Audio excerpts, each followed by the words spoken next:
Donc le Transguinéen qui vient de s'installer, c'est aussi une opportunité pour vous, techniciens. Comme vous savez, même le train, c'est mécatronique aussi aujourd'hui, parce que le train ne se conduit pas au carburant, ça marche aussi souvent à l'électricité et aussi avec des systèmes électroniques à l'intérieur. Donc ça, c'est quelque chose de très engageant. Donc aujourd'hui, par exemple, on peut considérer que les Asiatiques ont pris le pas sur les Africains, parce que nous ne sommes pas encore acteurs de construction de machines, même de conception, on est encore en train de s'exercer. On voit des pays comme le Nigeria, par exemple, qui sont des grands pays africains qui ont commencé déjà la conception automobile. Aujourd'hui, le Nigeria fabrique des véhicules électriques, pour ceux qui ne le savent pas.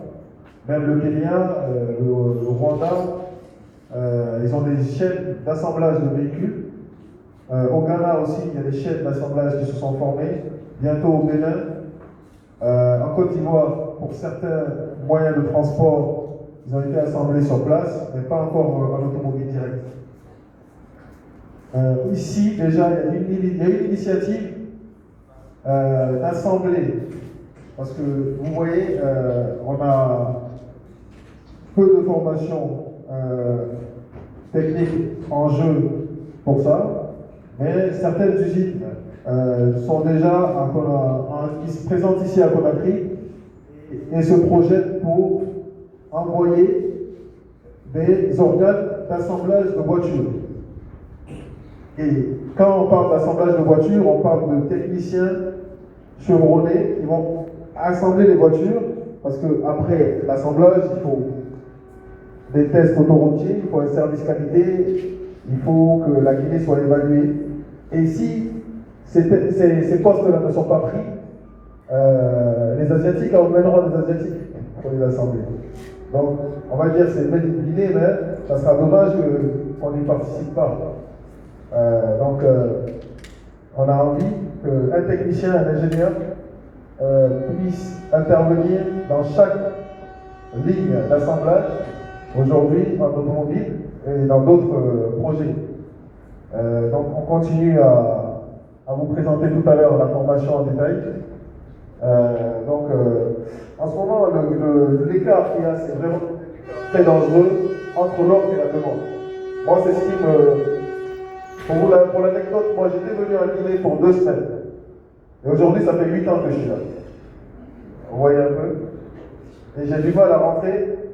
Et même quand je rentrais, parce que je faisais des allers-retours, comme ma famille se trouve en France et en Côte d'Ivoire, à chaque fois que je rentrais, il y avait des clients qui m'appelaient. Oui, Stéphane, tu es où? On a garé les véhicules. Si t'es pas là, on garde les véhicules. On peut pas les confier à quelqu'un d'autre parce qu'on a trop peur. Oui, en fait, les gens aujourd'hui, ils ont peur de rentrer dans les garages. Parce que, malheureusement, les véhicules, une fois qu'ils sont confiés à des mécaniciens, souvent, on a un mal ici entre techniciens. Les gens ne savent pas dire « je ne sais pas faire ». Tu leur donnes le véhicule, ils disent « oui, je vais le réparer, je sais faire ». Et au final, quand il ouvre, c'est une visite pour lui. Il voit que il va, comme on dit, il va aller à tâtons jusqu'à trouver la solution. Bon, pour l'anecdote aussi, une fois, j'avais pris un électricien que je voulais former. Donc je l'ai recruté. Le premier jour, je lui ai dit d'effectuer des contrôles sur le Land Cruiser. À l'époque, c'était la Land Cruiser des membres du gouvernement très important. Donc à chaque fois, il y avait des militaires qui passaient pour demander « ah, c'est prêt, c'est pas prêt ». Donc j'avais une pression. Lui, je le prends. Je lui fais confiance, il me dit qu'il a été formé, tout ça. Il vient, il effectue un contrôle avec une lampe témoin. Une lampe témoin, peut-être que ça... Une lampe témoin, c'est une lampe qui est connectée à un fil pour vérifier si la tension passe au bord d'un fil ou pour savoir si la tension passe au bord d'un fusible ou et autres. Mais sauf que dans les véhicules aujourd'hui, une lampe témoin, les véhicules modernes, c'est pas très approprié. On utilise plus le multimètre et les oscilloscopes. Aujourd'hui, on utilise des oscilloscopes dans l'automobile pour savoir, par exemple, si le signal d'un capteur fonctionne bien, si c'est un signal sinusoïdal ou si c'est un signal de forme exponentielle ou si c'est un tout ou rien, c'est-à-dire un signal qui monte ou qui descend. Donc les oscilloscopes sont aussi utilisés. Donc quand il a fini de faire son contrôle, le véhicule a refusé de démarrer. Alors moi, j'étais pas là quand il a fait son truc là. Et quand j'ai voulu redémarrer le véhicule, impossible. Donc en l'espace d'une heure de travail, il a créé une panne qui m'a coûté à l'époque 13 millions. 13 millions. Alors que c'était son premier jour de travail. Il n'avait jamais généré quoi que ce soit dans l'entreprise. Donc, j'étais obligé de faire face parce que je ne pouvais pas dire aux clients.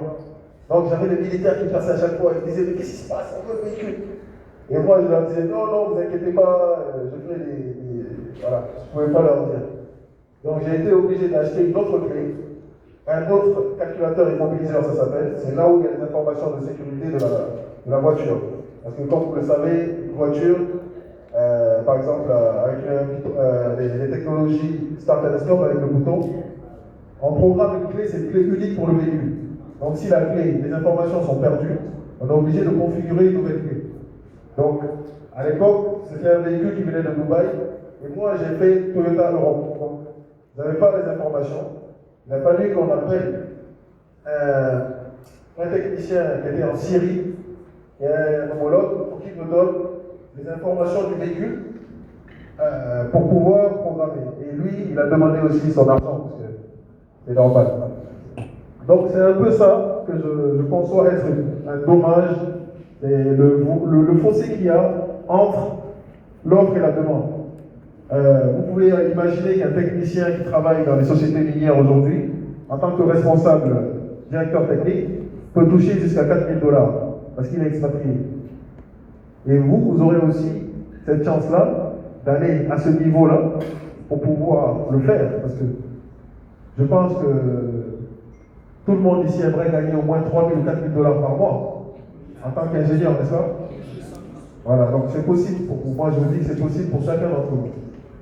Si vous saisissez ce que vous voulez atteindre comme but en termes d'ingénierie. Voilà. Donc, avant de finir